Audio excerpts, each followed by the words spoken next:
Hi, my name is Sophia and I'm the founder of paintingdreamscapes.com, and today I want to show you my technique for painting fire.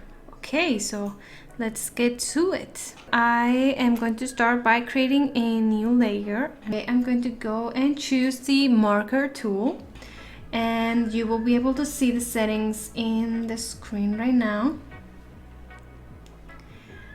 And the first thing that I'm going to do is I'm going to choose the darker red color, and I'm going to start painting the fire, and I'm using a bit of random strokes. I know the overall shape that I want to create, but not using a consistent stroke allows to create different texture in the fire, because the opacity will be different and it will make the fire look slightly bit more natural. For the most part, the fire will still keep a triangular shape, so we want the bottom of the fire to be wider than the top. So play around with the shape of your fire, but the key here is that, especially when it's a pyre or a bonfire of sorts, the top will be thinner and not as wide as the bottom. So continue playing with the shape of your fire until you're happy with it.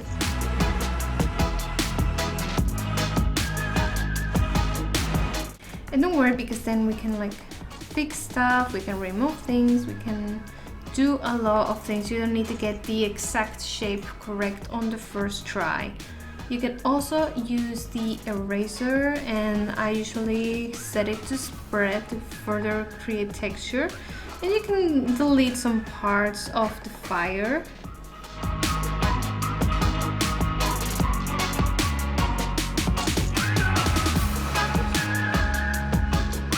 And then back to the marker, and you can paint some again. Now fires usually have some sparks, let's call it that, probably not the right term, but some sparks floating around. They're not connected to the actual fire, so feel free to add some as well around the fire.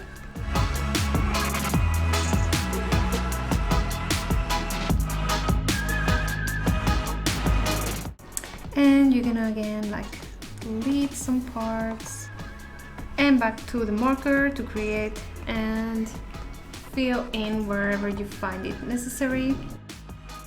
Okay, now I'm relatively happy with it, and it's okay if the shape is not perfect yet, because we are going to be painting over it with a different color, so in the end it's going to look a lot different. I'm going to choose the orange color. Now the brighter area is going to be here, and the farther away it gets from the center, the redder it will be. So the brightest part will always be here in the center of the fire, so keep that in mind. Don't start painting the edges of the fire super red, because that's not where the light will be, the lightest part. Okay, so I'm going to repeat the process, and I'm going to just paint some random shapes here as well, trying to keep the shape of the fire in mind. And now I can increase the blending, and I can start blending some more. Hope that we could break the spell. All the lovers, we went down the wishing well.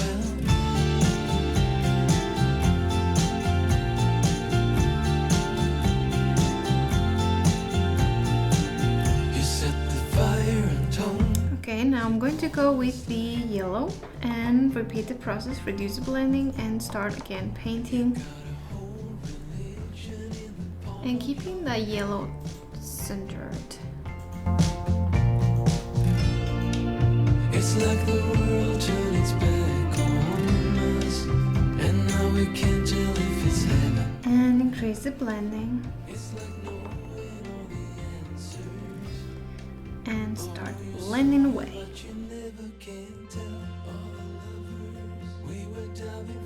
Now if you increase the persistence, you can start making moving the colors around to create a more interesting fire. We went down the wishing well, all the lovers. We were diving for too deep, different color that we had to put to sleep. All the lovers hope that we could break. Now, if you want to, you can, in some of the red areas, you can go over them with a purple color. This is going to create a really nice contrast between the reds and the purples. Now, don't overdo it. You don't want your fire to look purple.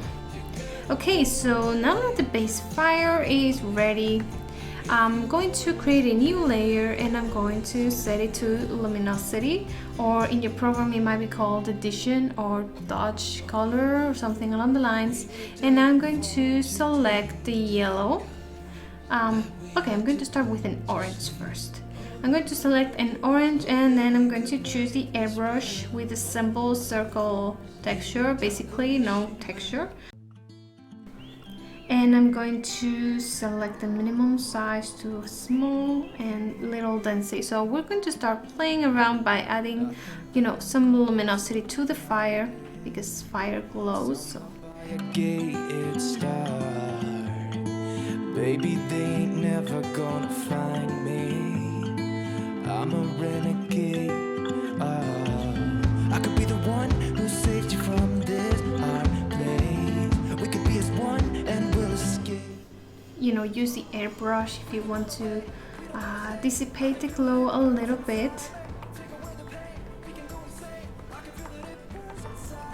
And you can go back in again, like add some light to it, especially in the areas where it's meant to be the brightest, like again the center and some of the other areas.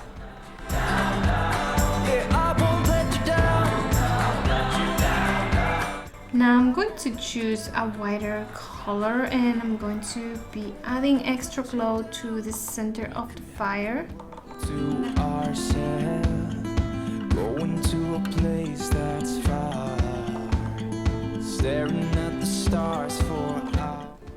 And you can, for this one, you can add some noise texture so that it will give it just a little bit more texture.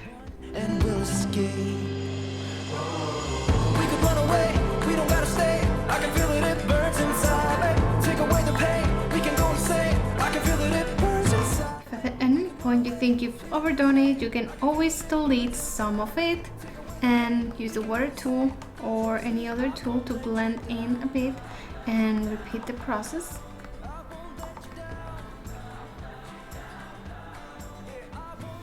Or you can go into the base fire and again select the red and slightly paint some of these centers so it doesn't look like it's so such a ball of light. So you can add in some more red and even some more orange and adjust as needed and blend in. And now it's a matter of, again, customizing your fire until you look happy. Like maybe you want to add some more with care, like some more areas around here that are brighter. Take away the pain, we can go insane. Trust me, I won't let you down. This is totally up to you once you get to this point, and you also have the option to, using the pencil, add some more details and sparks. You can color pick from your fire so that it will look even more natural, and add some sparks here and there.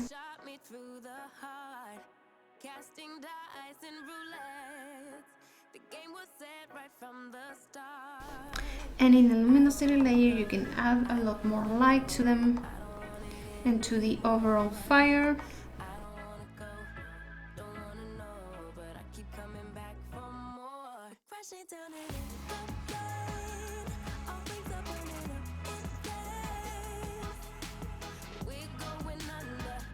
And then you get to play even more until you're happy with it.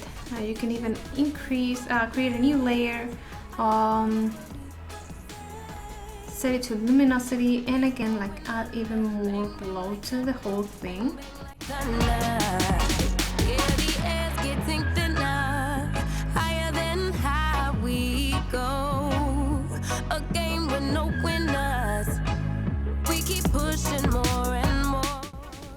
Blend in, remove things, create some shadows even in the area.